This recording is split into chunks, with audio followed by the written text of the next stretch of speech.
Trinidad and Tobago. Very happy childhood, with lots of family and friends, and quite a big family, seven of us. My fondest memories was the big family getting together and having lots of parties and singing and everybody eating and drinking, and Daddy and Mummy was a very loving couple,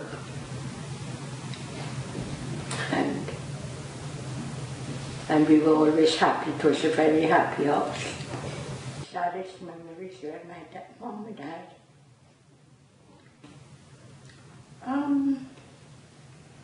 Fell in love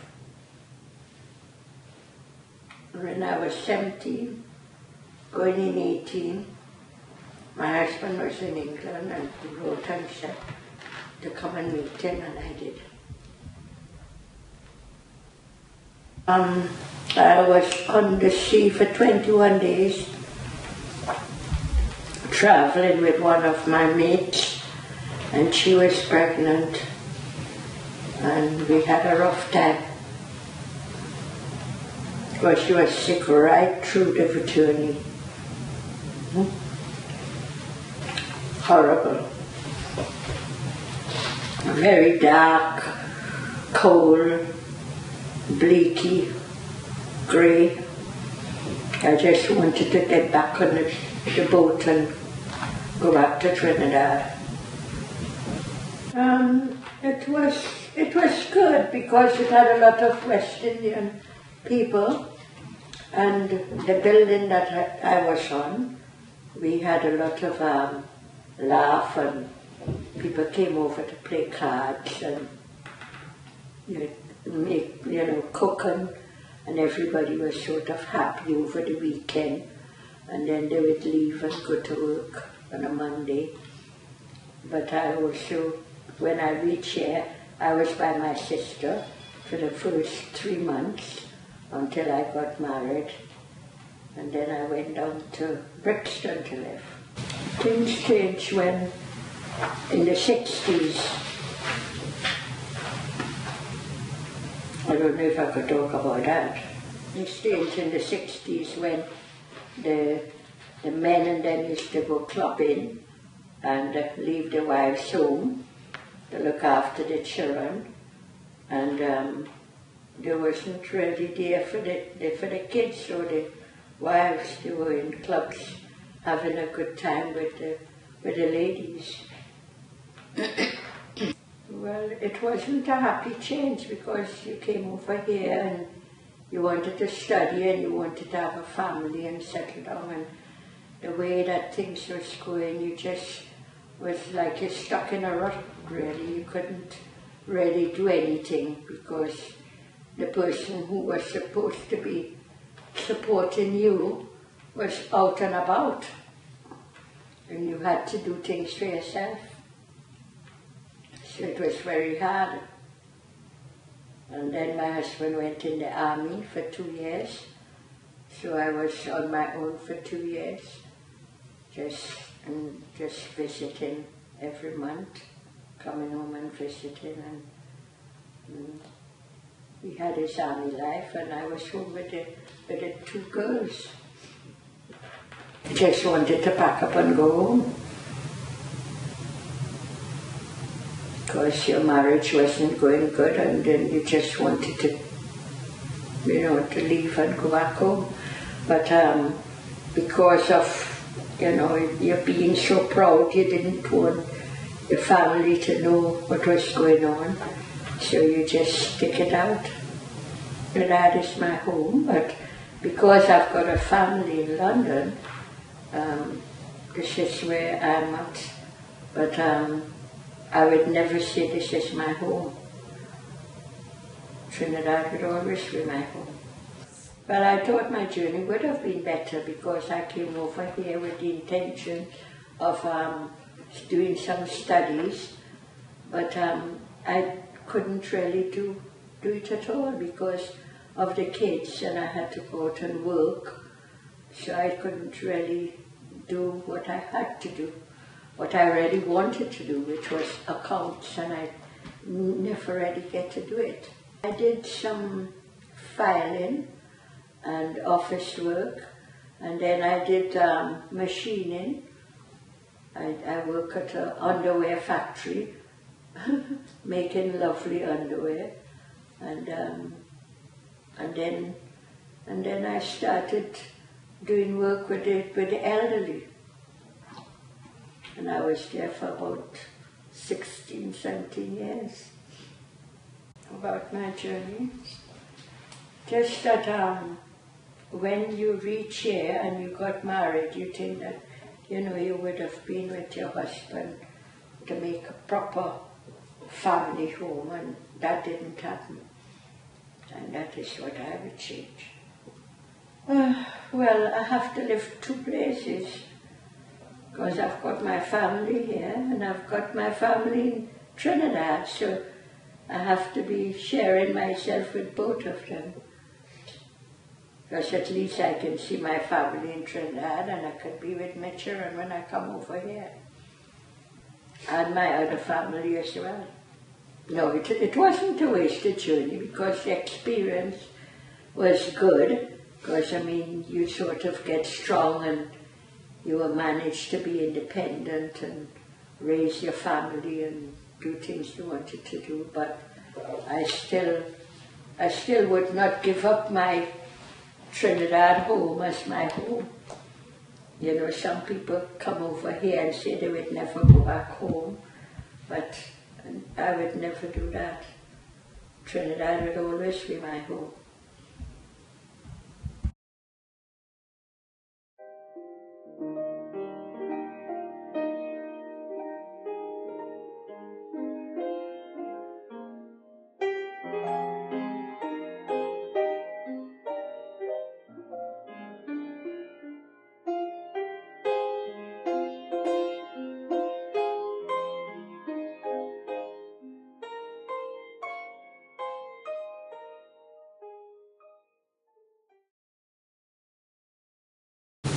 Trinidad, San Fernando, Vista Bella. Very free and untroubled really as a child, even though I lost my parents when I was quite young.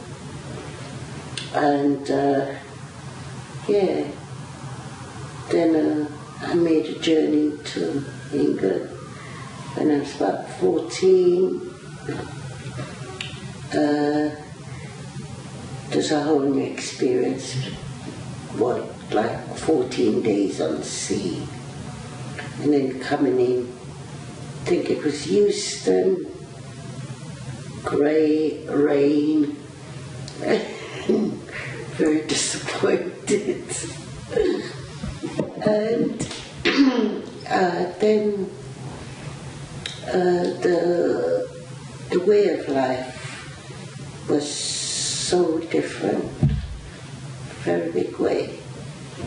You know, there was no sort of that freedom, that climate that you loved and all that. Even though I used to think in Trinidad was so hot. When you come here and you realise that there was fog and snow and, you know, coldness that you can't really describe to other people unless you experience it yourself. So things were very, very different. Started going to school, got in, fitted in very well, considering there wasn't a lot of black kids in the school.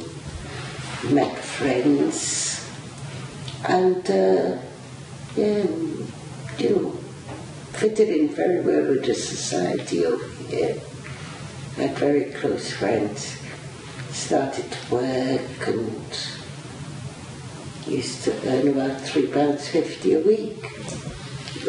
Which in these days now it seems like unbelievable. Yeah, I used to give my sister about £1 and have like about £2 to myself. And gradually got into work and could earn money, got engaged, got married, had my first child when I was having my first child when I was 19. And by that time I'd moved to Brixton. And yeah, after that, was having my boy 2 years later, started in the photographic industry, did films, started to sing. A lot was happening in a very short space of time. Did the singing for maybe about, 4 to 6 years. Was trained and everything in it, even though I couldn't write music. And yeah, it took up quite a lot for my livelihood. And then I decided to leave the singing because I wanted to spend more time with my kids. By that time they were about the age of 6 and 4.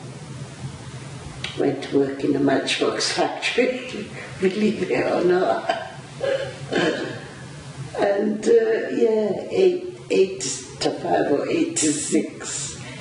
And yeah, there's all these little cars coming down at a rate and had to be packing them inside with their plastic containers, and boring.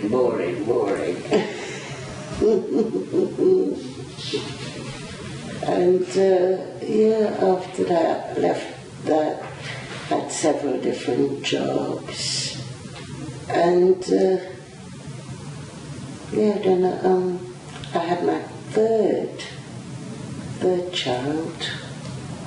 Started to live in Hackney with my sister and her children. Would you believe there was no bath in our building? We had to go to the baths to have a bath and to do the laundry and all that type of thing. You know, it was just so different. No proper heating in the place. That was really, really hard. By the way, at that time we had paraffin heaters, and you know, you would just light it and you'll see like the black smoke come out of it before you actually had the flame and all that type of thing. The way it changed for me was, as I said, I was quite adaptable at that age that I came, but there was a loneliness there which I experienced, and I was fortunate enough that my 2 sisters were here, and you know, I could go to them, visit them, you know, have company in that way. But I did have, as I said, a lot of friends that I made, so I was quite occupied with my friends, and it changes, as I said, even though I had friends and I had my sisters here, there was a loneliness about it, which I think it was the contrast of being outdoors, the climate, everything. It was a big, big change, which you know, you don't get used to. And like in the 60s, you know, and the late 50s, you know, experienced fog and snow and all that type of thing, which was big. There was a big difference. But I think we managed really, really well. The fact that we didn't know anything about that before, I think we adjusted really, really well. And as I was saying, I had my third child and moved out of my sister's and got my own flat, and I was always used to having people around, so I found it really sort of quiet, and then a little while after I became ill, suffering with, I think it was postnatal depression, that sort of thing. And at that time, people weren't really aware of this postnatal depression, so it was like they had said nervous breakdown and all that type of thing. So sadly, this lasted for quite a long while, and I had to have treatment, and went back to my sister's, started working with having therapy and all that type of thing, which lasted for quite a while, and moved back into my sister's. Unfortunately, my two first children weren't with me, they were with their dad, which made a whole big sort of void in my life, and tried to cope with the situation. As I said, got a job, started earning some money, and but I have suffered depression for quite a long time, and I think it's because of circumstances and that type of thing, and stress and money problems and all that. Missed home a great deal, but I think because I came here at the age of 14, I sort of adapted more than even my sisters did. Sorry. But I did miss home, and I remember getting some redundancy money and getting a tax rebate, and I think I should have gone home then instead of that. I threw a party for my daughter. It was like her 15th birthday or something, my first daughter. And she had really nice time because she's come weekends, and all the friends that she made around Holly Street was there, and we cleared the room, and we had a good sort of nice party for her. And then I thought of it afterwards, and I thought, I should have gone home with that money. But I did eventually go, but it was many, many years after. And when I went back, it was so nice, so, just all those memories came back, and freedom, more or less, your body is freer because of the climate, the fact that, you could go on the beach and you can swim, and the food is fresh, and, you probably at the back of your mind, you put all that at the back of your mind, but when you get there, it's like it hits you again, what you're used to. And you must have spent about, 4 weeks, 6 weeks over there. my daughter came, her child came, my two other daughters came at that time. And it was really, really very nice.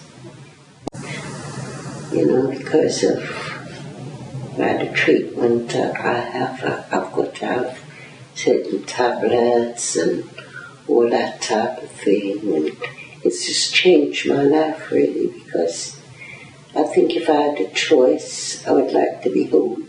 And yet when I do go home, I've seen the changes. And I'm not really happy about the changes that's happened at home. And I think it's changed so dramatically that it's affected the whole country, you know, the weather, it's affected. There's more rain and, you know, there's more like small hurricanes and more pollution with the cars and, you know, everything that's going on. So really and truly when I go, I just get so frustrated with the fact that, you know, the place has changed so much. You know, even though you live in England and you've got all that, but I don't know, you don't expect to be, you know, unhappy in your country because of what's happening with it. You know, even, I mean, if you're out of it and you sort of seeing changes, it don't affect you that badly. But when you actually go there and you think to yourself, God, this is where I was born, what's happening, you know, what's going on, as Marvin Gaye said. So, yeah, it has affected me. I've been back about 3 times now, since I just lost 3 of my dearest, which is my brother, 2 sisters. And that's been really, really sad. And there's only like 3 of us left. There's but 1 brother, 2 sisters that's left. And I suppose that's reality anyway. You know, but when I've gone back and they've been there, we've had beautiful times. And hoping to go soon again. And probably spend another 6 weeks with the family. And what's happening? Yeah, I had 2 other children, 1 son, 4 daughters, all lovely children, very caring, very, you know, I'm lucky, very, very lucky. And got great-grand now, and about 7 grandchildren, so I have to thank God I'm lucky. And, well, just doing what I want to do now really at my age. Just pleasing myself.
What's your favourite music? Soul, And? calypso.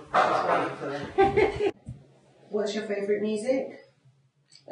Soul, R&B. And what else? I don't know. Nothing else? Calypso, but I'm sort of quite, versatile with music.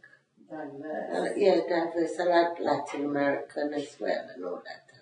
Jazz, all that type of thing.